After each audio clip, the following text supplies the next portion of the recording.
Welcome to Revenue Insights. Every week, we'll be joined by revenue leaders from some of the most successful and highest growing companies. Together, we explore how they built their revenue teams, the journeys that they've been on, and the lessons they have learned along the way. Revenue Insights is brought to you by Ebster. We're a revenue intelligence platform designed to help revenue teams to build more pipeline, close more deals, and retain more customers.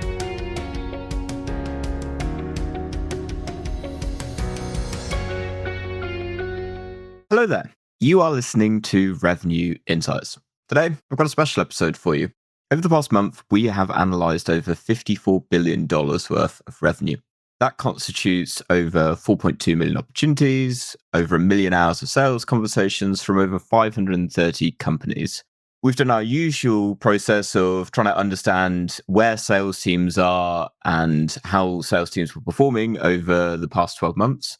And this year, we've taken particular interest in trying to understand what attributes are separating top performers from the rest of the team. So this episode covers a lot of our findings and was originally recorded as an early release at the Pavilion CEO Summit in Scottsdale, Arizona at the end of January. We've since come out with a full report that I'll put in the show notes below, but figured people enjoy digesting the findings in different ways and different formats. So we're re-uploading the episode here for everyone to enjoy.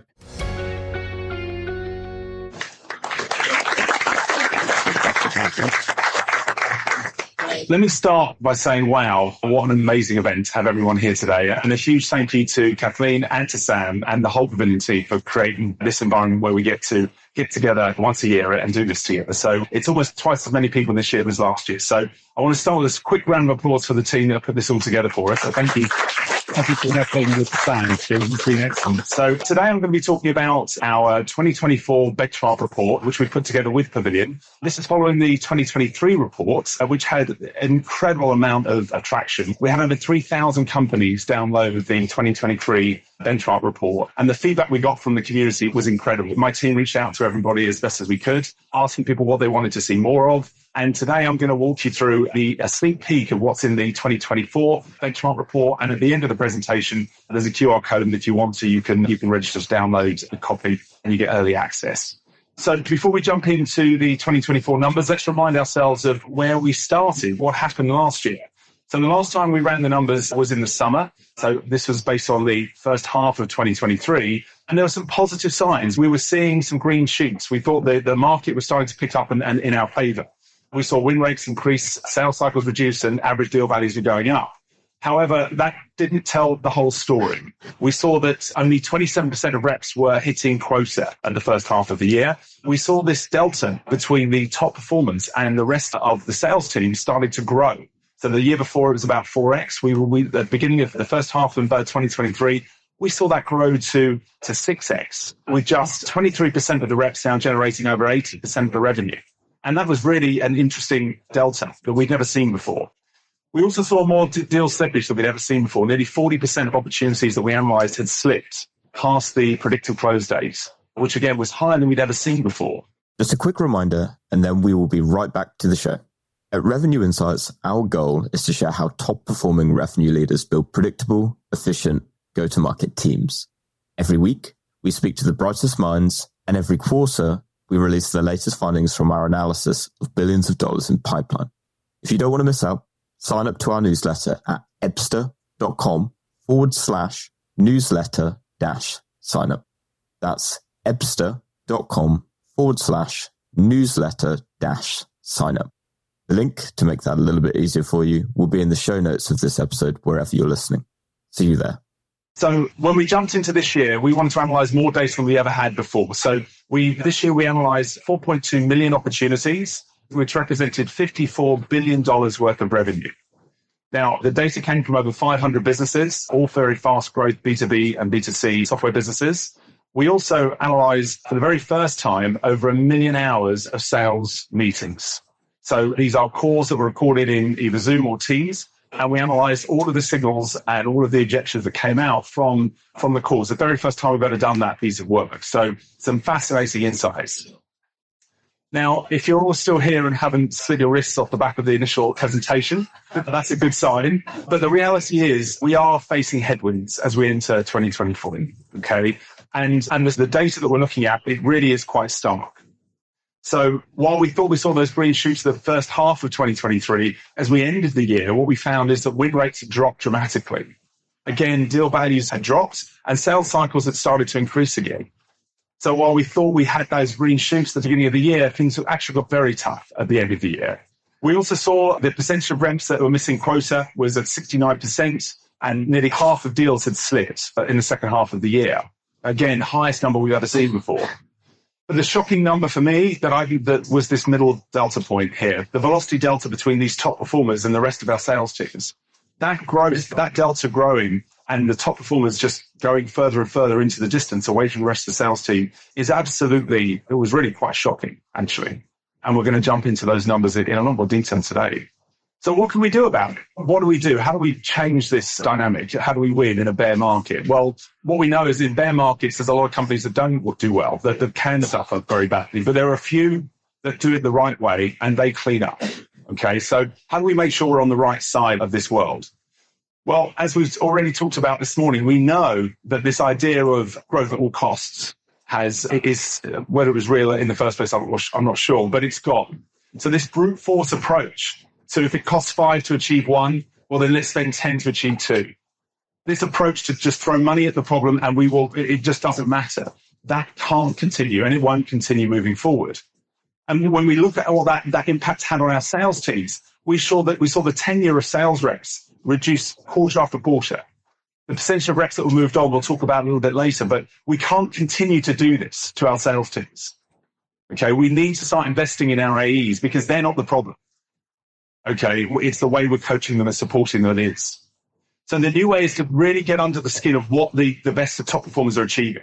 Why are they doing better than everybody else? What are they doing differently at every single stage of the sales process? How can we understand what's driving their behavior to achieve those outcomes? And then how can we replicate that across the rest of our sales teams? That's how we win, and that's how we can do a whole lot more with less. So we still have a problem with quota attainment. Now, those eagle-eyed of you will notice that I suggested at the beginning that quota attainment was down to just 27% of reps were hitting quota attainment, and now it's down to 31%. So that's surely moving in the right direction. But actually, the numbers actually tell us something slightly different. In reality, in the second half of last year, the quotas being set were 19% lower for our reps. So the fact that 69% of the reps still miss quota is really quite scary. And when we look at the data, if we hadn't reset the quota numbers, that number will be closer to 79%. We also saw this gap between the top performers and everybody else really grow, with just 17% of the reps now generating over 80% of the revenue for our businesses. Now, that's not healthy for our business. It's also not healthy for the sales team. We find ourselves in a position where we're almost at ransom to these top performers. Okay, it's not a black art. Okay, these people are following a process in a way, they've got an instinctive way of doing things. But we need to learn. We now live in a world where all the data is available to us. We need to understand what they're doing, and we need to help the rest of our teams replicate that behavior.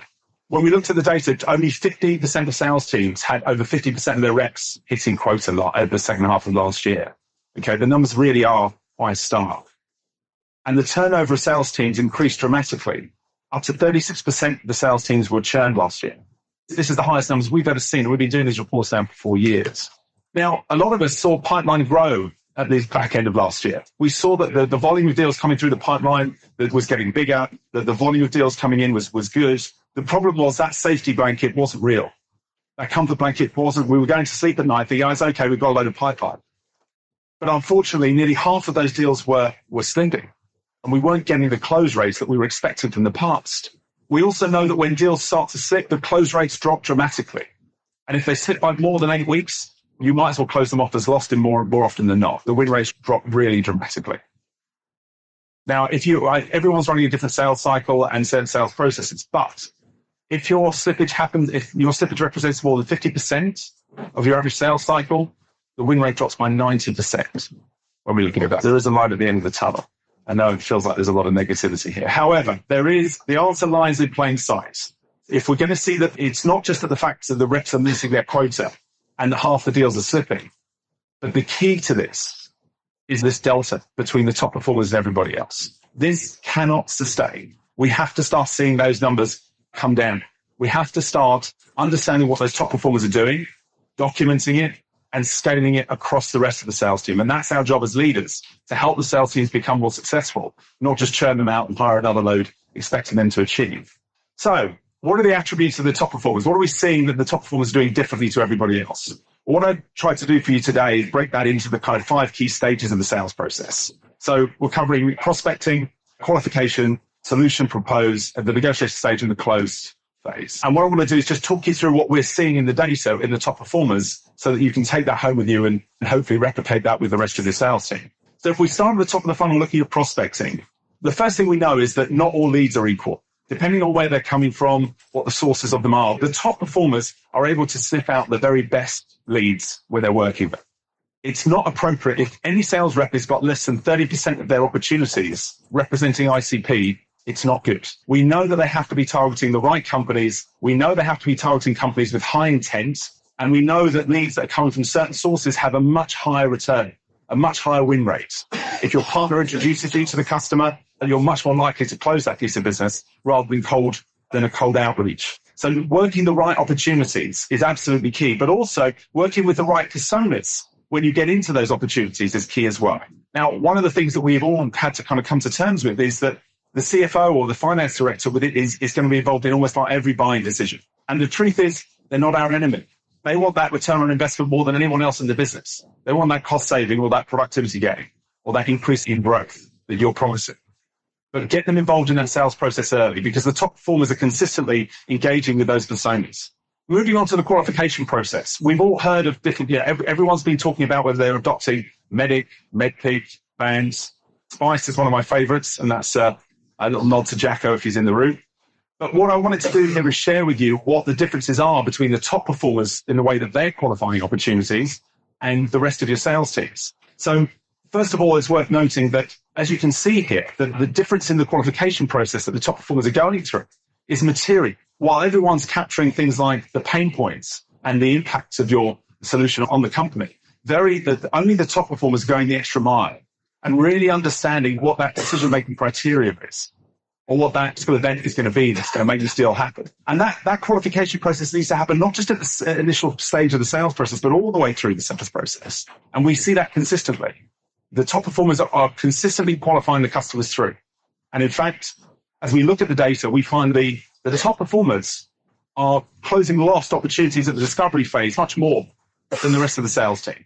They're not wasting their time or the prospect's time if there's no real chance of them closing the business. The challenge with teaching a qualification methodology, like any admin we give to our sales team, is that it's not easy for them to do. You can sit them in a classroom, you can tell them why they should do it. But then 3 weeks later, when we look at the data in Salesforce, we find that very few people are filling this data out. So how do we solve that? Well, the answer is through technology. So you can use now call AI technology that records the sales meetings that you're going through to automatically populate the MEDPIC or the SPICE on your behalf. The reps don't need to do any work. We still live in 2020. In 2024, number one, we shouldn't be encouraging sales reps to be responsible for any sort of admin. And number two, we need to, thank you very much. And number two, we need to recognize that relationships still drive revenue in our markets. We absolutely need the sales teams to do what they're good at, which is building those strong relationships, building trust, building business cases with our customers. And we can allow the technology to do the admin, to take away that burden. And we can still capture the MEDPIC and the qualification methodology as we go. So when we look at these million hours of sales meetings that we've analyzed over the last year, we can see a stark difference between the way the average performers are doing things versus the top performers. So when we look at the way deals are closed lost, the average performers are investing most of their time or suggest most of the deals are closing lost because they couldn't necessarily prove the ROI for the customer because they didn't have budget. It wasn't a priority. But the reality is they just weren't capable of building the right business case for the customer. It wasn't the fact that the customer didn't see it as a priority or didn't have budget. Believe me, if you can double the company's growth, they'll find the budget. The average performers really struggle to articulate the value proposition, and they close off the opportunities down to the lack of budget or it wasn't a high enough priority. While the top performers are closing off opportunities because they couldn't prove the ROI to the customer, because perhaps the product didn't fit the solution the customer needed. So the reasons why people are closing, the way they're dealing with their objections is materially different between the top performers and everybody else. And as we dive into the data further, we see that more and more of the objections are coming in earlier and earlier in the sales process. There's quite a lot of data on this one, but what we can see is that if you don't address those challenges early, the deals start to slip very quickly. Now, this is probably one of my favorites. When we started to really get under the skin of how the objection handling, one of the key differences between those top performers and everybody else in the sales team is the way that they manage those objections. So the average performers we can see here are really struggling with challenges around budget and priority in the early stages. While the top performers are on the other side, they're talking about ROI and feature fits, and they're tackling those challenges, and it's actually helping them progress the deals further. We also see in this graphic, what we're looking at is the difference between an average sales process for a top performer on the left versus winning a deal versus a closed lost opportunity. Now, the size of the bars tell you how long they're spending each stage. And there's some real interesting data points around the difference between those top performers and the way that they're performing, the pace in which they operate, the speed at which they're running through those stages, but also the number of stakeholders they're involved with. So the top performers are engaging with up to 9 stakeholders before they presented back the solution to the customer. While when we're seeing deals close loss, the number of stakeholders involved is materially low. We also can see that when meetings start to get cancelled, it leads to a lot of slippage, and that slippage can grow and lead to close off opportunities. And if there's more than 7 days between progress on opportunities, if you're not engaging, it doesn't mean you have to have a meeting every 7 days. But if you're not engaging with the customer at least every 7 days, the chance of the deal closing one drops by 65%. So momentum is absolutely key, but also being multi-threaded with the customer is really important. So when we talk about closing, there's no silver bullet here. However, there's some key data points as to the difference between those top performers and everybody else in the sales team. We can see that the top performers are 3 times more likely to have completed that methodology. They know that discipline works for them, so they go through that exercise. Are 5 times more likely to have really strong, high-quality relationships in the sales process. Twice as likely to have self-sourced their own deals through the sales process.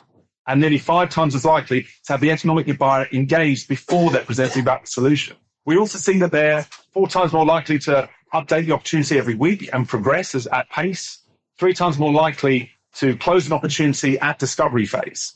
The top billers, the top performers are not afraid to close off opportunities early, get them out of the pipeline at the discovery phase. There's no point holding on to them just for hope. And they're much less likely to lose the deal because of indecision. Just a quick reminder, and then we will be right back to the show. At Revenue Insights, our goal is to share how top-performing revenue leaders build predictable, efficient go-to-market teams.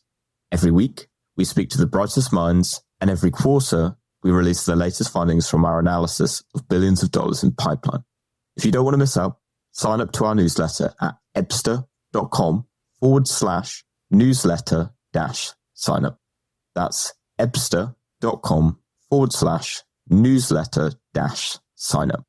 The link to make that a little bit easier for you will be in the show notes of this episode, wherever you're listening. See you there. But look, not all of our sales guys are these rock star top performers. So how do we prompt the guys to do what we want? The answer is we use the data.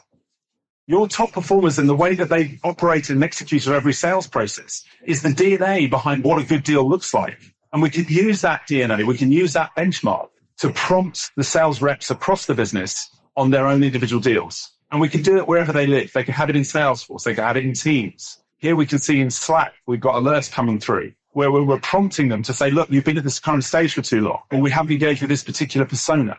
All of these can be done in deal rooms that are virtually created automatically for the sales teams inside whichever environment they're choosing to work.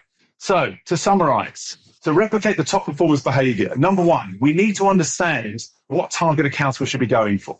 What does good look like? Which personas, which accounts represent ICP, and can we identify high intent accounts? Okay, really important that we're only targeting businesses that are really buying what we want to sell them. We need to be ruthless in the way we qualify our opportunities. These qualification methodologies work, and it's consistent. It has to happen, not just at the initial stage. It's not a box ticking exercise. Well, I kind of know who the economic buyer is. It's fine. Let's keep going. You need to continue to use the qualification methodologies, and you're doing it to support the customer as well as the salesperson. We need to get better at coaching our reps to handle these objections. Objection handling was the key differentiator when we analyzed this 1 million hours of sales calls. The top performers give their customers comfort and confidence that they have understood they're paid and that they're able to address their concerns or their objections as they come up. And actually, by dealing with the objections in a correct manner, you can speed up the sales process. But we have to teach the rest of the sales team how to deal with those objections. Being multi-threaded still works. Relationships still drive revenue. Measure those relationships. Understand how multi-threaded you are. What is there a difference between, if you're at the end of a sales process and you're not on texting relationship with your customer, there might be something wrong. And then finally, proactively manage these opportunities. Get them out of the sales process if they're not right. Can't believe we got through it at the time. So that's the presentation. That's a snippet of the insights you're going to find from the report. The report is available exclusively to Pavilion members for the first 2 weeks. So if you scan and register, you'll be sent a copy over the next couple of weeks. Thank you very much for all of your time. Thanks for listening to Revenue Insights. If you want to learn more, subscribe to our newsletter and we'll deliver every episode straight to your inbox. If you have any questions, feel free to connect with us on LinkedIn. Our links will be in the episode notes. See you next week.